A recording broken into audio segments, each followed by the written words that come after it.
안녕하세요. LA교회 유선희 형제, 유선엽 형제입니다. 오늘 LA 복음 집회에 오신 모든 분들을 주님의 품 안에서 환영합니다. 오늘도 많은 분들이 이 복음 집회를 위해 수고해 주셔서 더욱더 풍성한 찬송, 메시지, 간증이 새롭게 준비되었습니다. 시작하기에 앞서 함께 기도드리겠습니다. 오 주 예수님, 오늘도 지체들과 함께 모여 이번 집회 시간을 통하여 주님의 말씀을 발견하고 그 말씀을 먹고 소화하여 주님과 함께 하나의 생명이 되기를 원합니다. 주 예수님, 우리 지체 모두 이번 복음 집회를 통하여 주님의 말씀 안에서 즐거움과 기쁨을 누릴 수 있는 시간이 되기를 원합니다. 주 예수님, 이 복음 집회를 축복해 주시옵소서. 우리 주 예수 그리스도의 이름으로 기도드리옵나이다. 아멘. 이어서 박범주 형제님 가정이 준비하신 찬송을 들으시고 또 이어서 한진호 형제님께서 창세기 2장의 내용과 함께 그리스도와 교회의 묘사에 대한 메시지를 전해주시겠습니다.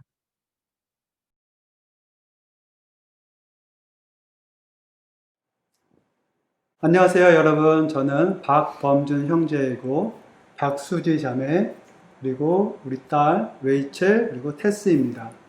저희는 오늘 이 시간 찬송을 부르기 원하는데요. 제목은 하나님의 경륜입니다. 찬송을 먼저 불러보겠습니다.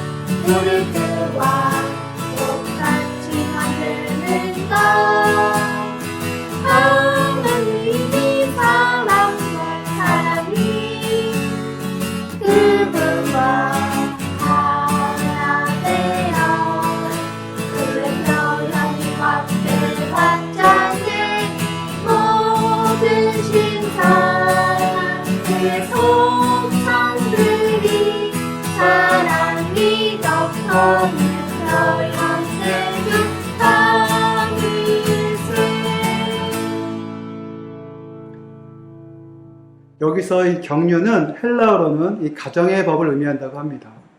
그러므로 여기서 말하는 이 하나님의 경륜은 바로 하나님의 가정 경영을 말합니다.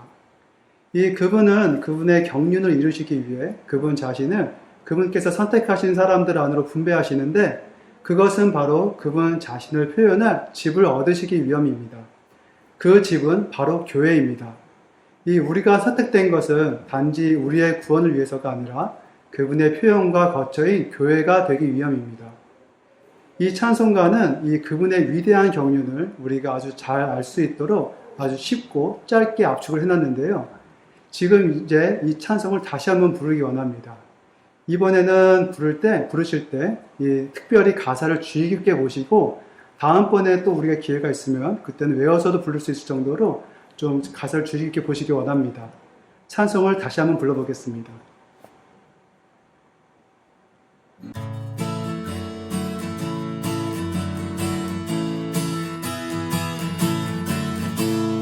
하나님의 영원한 경륜을 신겨 아린 생명과 공존에서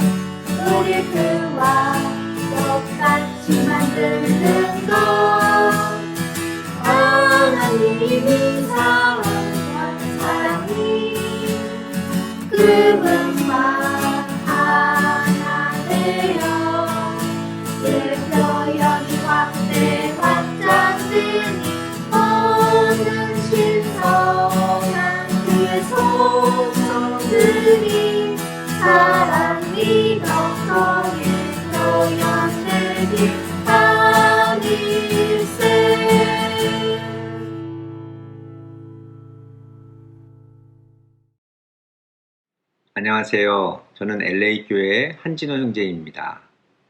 창세기 씨들의 책이라는 내용으로 지난 3번의 메시지를 보았습니다. 오늘도 이어서 창세기 씨들의 책 4번째 완벽한 일치, 아담과 이브, 그리스도와 교회의 묘사에 대하여 함께 알아보도록 하겠습니다.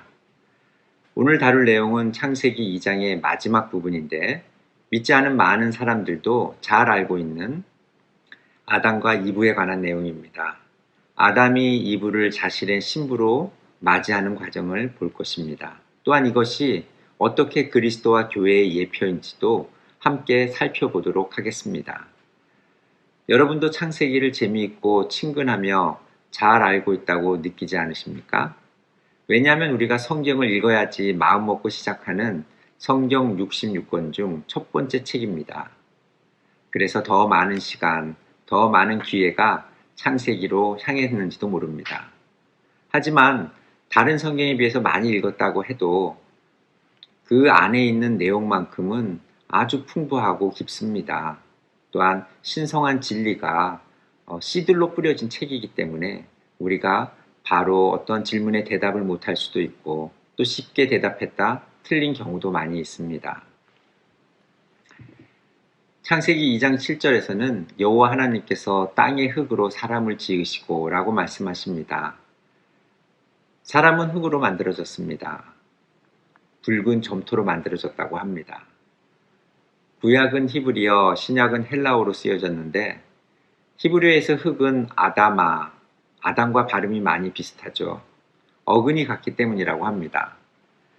흙으로 만들어진 아담, 아담 하면 떠오르는 어떤 모습이 있습니까? 저는 어린 시절 그림책에서 보았던 그런 잘생긴 그런 왕자 같은 아담이 떠오릅니다. 하지만 우리가 생각하는 그런 잘생긴 외모뿐만이 아니라 아담은 완벽했습니다. 하나님의 아이디, 이미지와 도미니온, 형상과 통치권을 갖고 태어나지 않았습니까? 지지난주 형제님의 말씀이었나요? 우리가 외출 시에는 항상 아이디를 가지고 나가야 한다는 형제님의 말씀이 떠오릅니다. 아담은 아름다운 외모와 늠름한 뿐만 아니라 지혜가 있고 창의적이었습니다. 그러나 이렇듯 사람 아담은 완벽했지만 상태에서는 완벽하지 못했습니다. 왜냐하면 사람이 혼자 있는 것이 좋지 않으니 내가 그에게 도울 배필을 만들어 주겠다. 여호와 하나님께서 이렇게 말씀하셨습니다. 이렇듯 완벽한 사람도 짝이 없는 것이 온전함을 못 이루는 것입니다. 사람의 머리는 완벽하지만 몸이 없다면 온전하지 못한 것 아니겠습니까? 이렇듯 완벽한 아담은 수박의 반쪽일 뿐이었습니다. 그래서 창세기 2장 19절에서 여호와 하나님께서 들의 온갖 짐승과 하늘의 온갖 새를 흙으로 지으신 다음 그 사람에게 데려가시어 그것들을 무엇이라 부르는지 보셨다. 동물과 새들도 사람과 동일한 흙으로 만들어졌습니다. 이것은 사람과 동물 사이에도 어느 정도 유사점이 있다는 것입니다. 또 여호와 하나님께서 왜 그들을 아담에게로 데려갔을까요? 하나님께서 만드신 짐승과 새와 그런 동물들 가운데에서 아담의 도우는 배풀이 있을지 모른다 여기셨을 것입니다. 그래서 그 동물들을 아담에게로 데려갔는데 20절에서는 계속해서 그 사람이 모든 가축과 하늘의 새들과 들의 온갖 짐승에게 이름을 붙여주었다. 그런데 아담은 그 가운데서 자신을 도울 배필을 찾지 못하였네요. 아담은 가축과 새들의 이름을 지어줄 정도로 지혜롭고 창의적인 사람이었습니다. 이름은 지어줬지만 동물과 새들에게서 배필을 찾을 수는 없었습니다. 하나님은 모든 생물을 아담에게 이끌어 오셨지만 아담에게 어울리는 배필을 구하지는 못하셨습니다. 분명 아담은 실망했을 것입니다. 모든 것들은 나와 거리가 너무 멀다. 그들은 나와 같지 않다. 아내라 함은 반드시 생명과 본성과 표현해서 남편과 같아야 하기 때문에 동물과 새들과 이러한 가축에서는 아담의 배필을 찾을 수 없었던 것입니다. 그래서 여호와 하나님께서 계획하셨습니다. 여호와 하나님께서 그 사람을 깊은 잠에 빠지게 하시자 그가 잠이 들었다. 하나님께서 그 사람의 갈빗대 하나를 빼내시고 그 자리로 살로 메우셨다. 우리는 여기에서 그리스도와 교회의 예표가 되는 부분을 볼 수 있는데요. 아담이 깊이 잠들었듯이 그리스도께서는 십자가에서 죽음을 통하여 해방된 그런 신성한 생명이 부활을 통하여 교회를 산출하는 것을 볼 수 있습니다. 아담과 이브가 그림이며 사진이라면은 그리스도와 교회는 그것의 실제인 것입니다. 우리가 말로서 설명되는 것보다 그림과 사진으로 표현되었을 때 더욱더 이해가 빠르고 쉽게 알아들을 수 있는 것처럼 아담의 갈비뼈를 빼서 하와를 만드는 그러한 장면이 바로 그리스도께서 십자가에서 죽으심으로써 교회를 산출하는 그러한 과정의 예표라고 볼 수 있습니다. 그리고 계속해서 2장 22절과 23절에서는 여호와 하나님께서 그 사람에게서 빼내신 갈빗대로 여자를 건축하시고 그 여자를 그에게 데려가셨다. 그 사람이 말하였다. 이번에는 나의 뼈 중에 뼈요 살 중에 살이구나. 남자에게서 나왔으니 여자라고 하리라. 우리는 여기에서 아담의 아내인 하와는 하나님에 의해 새롭게 창조된 것이 아니라 아담의 갈빗대를 통하여 하와가 건축된 것을 볼 수 있습니다. 마찬가지로 교회도 그리스도의 부활 생명으로 건축된다는 것을 보여주는 그러한 예표인 것입니다. 하와는 바로 교회의 예표이고 아담은 바로 그리스도의 예표인 것입니다. 또한 히브리어로 남자는 이신, 여자는 이샤, 남자에게서 나왔다 하는 뜻인데 이렇듯 남자에게서 나온 하와는 모든 면에서 아담과 동일합니다. 아담의 DNA를 가지고 있고 아담의 혈액형을 가지고 있을 것이고 아담의 그러한 모든 것이 하와에게 있는 것입니다. 그렇기 때문에 24절에서는 그러므로 남자는 부모를 떠나 아내와 결합하여 그들이 한 몸이 된다라고 말할 수 있는 것입니다.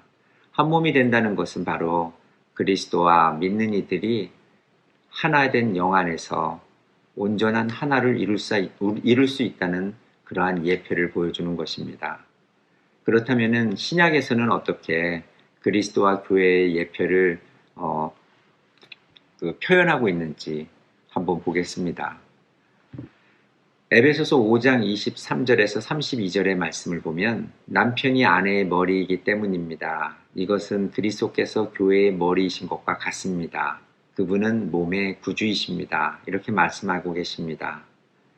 우리가 남편과 아내에 대해서 가정에 대해서 말할 때 에베소서 5장의 말씀을 많이 인용을 하는데 이렇듯 남편과 아내의 이러한 모습이 바로 그리스도와 교회의 모습이라는 것입니다. 교회가 그리스도께 복종하듯이 아내들도 모든 일에서 남편에게 복종하십시오. 남편 여러분, 그리스도께서 교회를 사랑하시고 교회를 위하여 자신을 주신 것과 같이 아내를 사랑하십시오.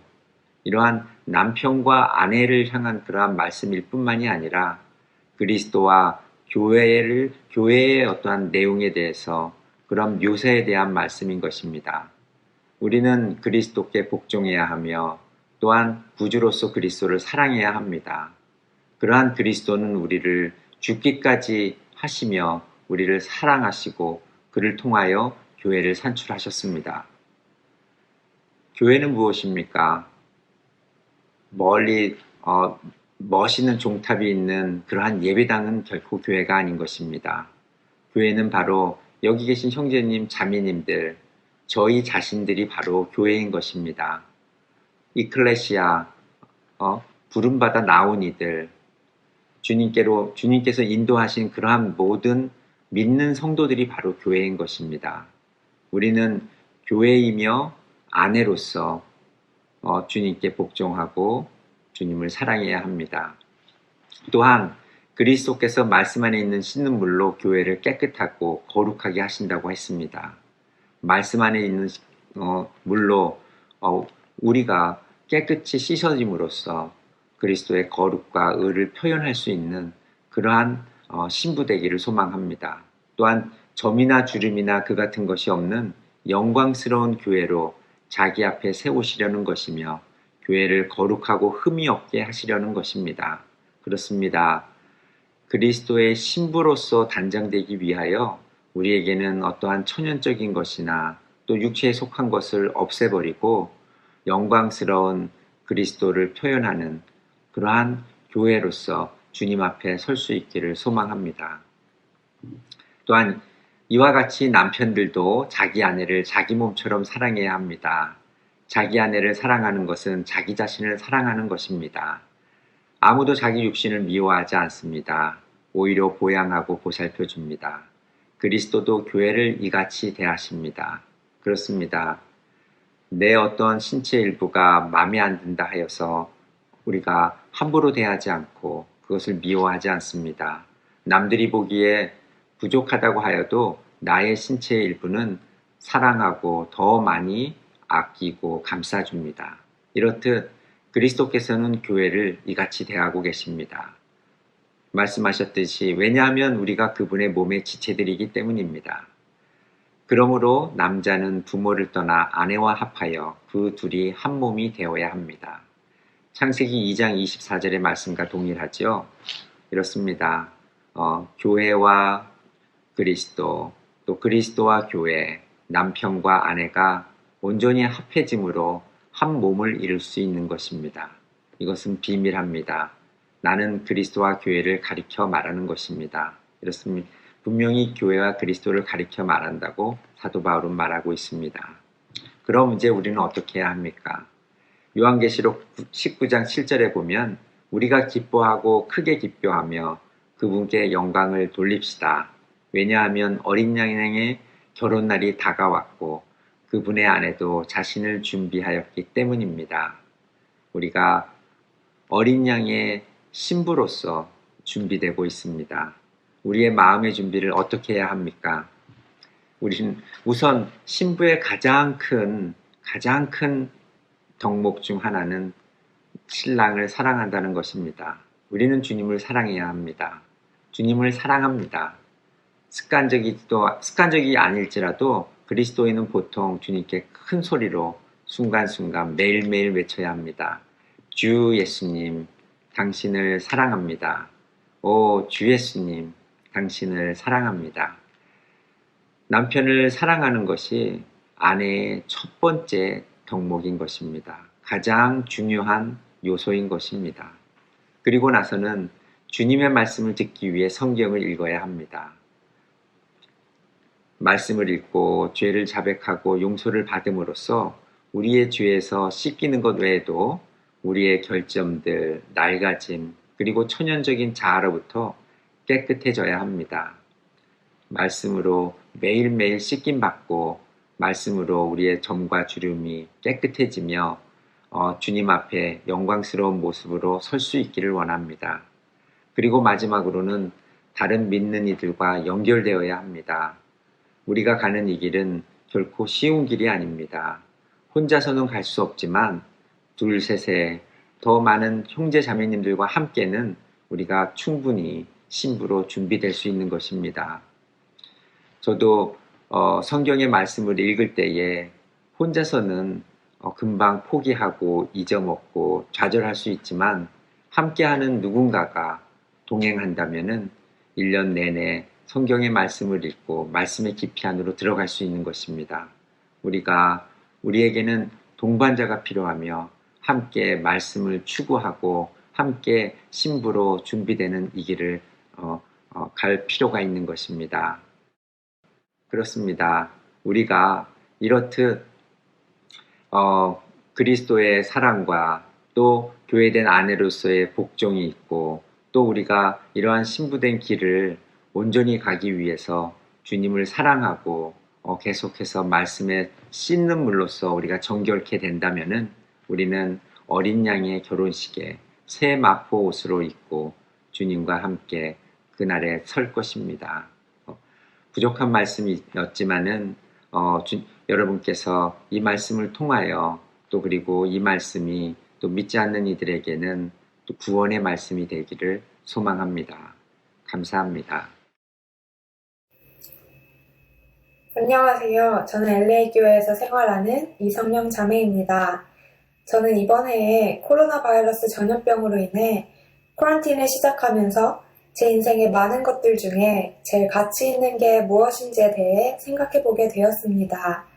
만일 나에게 내일이 없다면 나는 오늘 무엇에 더 가치를 두고 그것을 얻기 위해 어떻게 생활해야 하는가에 대해 생각하고 느낀 점을 쉐어하고 싶은데요.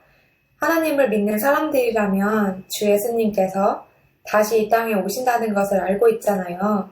저는 어릴 때부터 하나님을 믿고 교회 생활 안에서 자라면서 주님의 다시 오심에 대해 많이 들었고 그리스도와 일치가 되는 신부로 단장되고 예비되기 위해 주 예수님 안에서 자라야 하고 그분을 얻는 생활을 해야 한다는 것을 들었습니다. 코로나 바이러스가 발생하기 전까지는 주님이 다시 오시는 게 아직 먼 훗날의 일이라고 생각했었어요. 주님이 오신다 해도 몇십 년 후에 오시겠지라고 생각을 했어서 지금 당장 주님께 나의 시간을 드린다거나 주님을 더 얻는 것에 대해 절실함은 없었던 것 같아요. 그런데 그렇게 쿼런틴을 시작하면서 주님이 곧 오실 거란 생각이 많이 드는 거예요. 3월부터 자가격리를 하면서 집에서 재택근무를 했는데 회사 일이 너무 바빠서 매일 야근을 하고 또 일과 관련된 자격증 공부를 하다 보니까 하루 24시간 동안 주님의 이름을 한 번 부르지도 않고 말씀을 한 구절 읽지도 않고 그냥 하루가 지나가 버리는 일이 많은 거예요.